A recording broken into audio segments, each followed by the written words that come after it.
say April Fools at the end of this statement, but unfortunately it's not a joke. I'm here to share a troubling story about transparency, or the lack of it, revealed through a dispute over OPRA requests. This isn't just about records, it's about what those in power don't want us to see and why.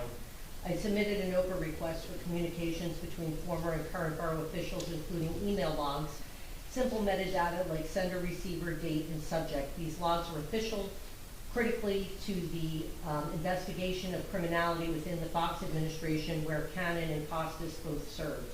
I received a denial from Cannon through Costas, claiming recent OPRA amendments barred my access to email server logs. The reasoning was vague, the citation shaky. It didn't hold up. I appealed, citing clear precedent of New Jersey's Supreme Court ruling. I reviewed the 2024 amendments myself. There is no exemption for email logs. Cannon's denial was baseless. Then I got an email from Costas, CC'd to Cannon, conceding my request. She claimed it was solely her decision alone, with no instruction from any professionals or colleagues, and promised to provide me the requested email logs this week. That's where this gets interesting and suspect. Cannon, our borough attorney and supposed OPRA expert, denied my request, implying I wasn't entitled to the logs. Yet, after my appeal exposed his error in legal judgment, or worse, his intent, he stayed silent and hid behind Costas. She unilaterally reversed course, implausibly without his approval. She wanted me to believe she, the clerk, went rogue, overriding Cannon's legal stance without consulting anyone. That's strange credulity.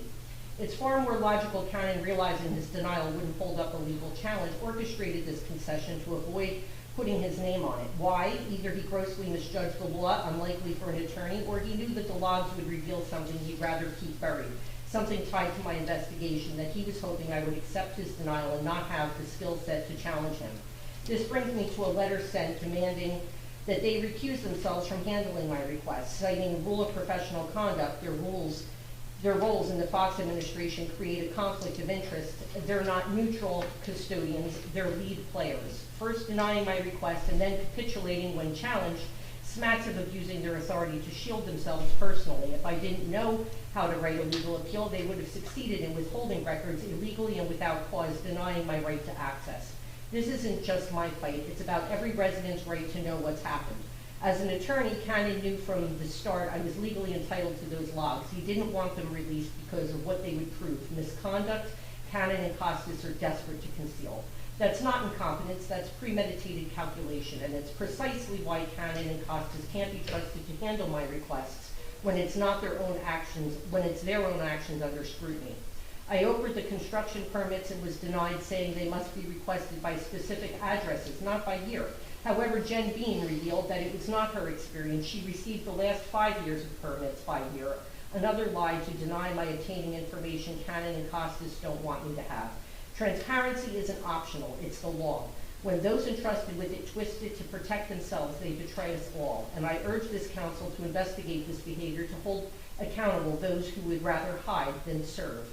Fox stated publicly last week it was T&M who wrote the RFP for the church. He said it was DeMarco, Fehrenbach, and Humphrey. He admitted he's not qualified and doesn't have the skills to draft an RFP, but apparently they do.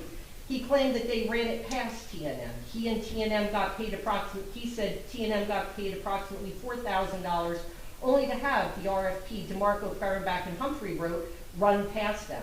Yet Cannon and Costas explained in great detail on January 21st, 2025 in their infamous video that T&M knew nothing about the RFP and Fox and Fehrenbach and DeMarco wrote it.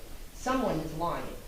I offered the financial records. T&M was paid $27,000 for an RFP they never drafted, and we're paying CME $20,000 to write a second one. That's $47,000 of your tax dollars, not $4,000 that Fox claimed.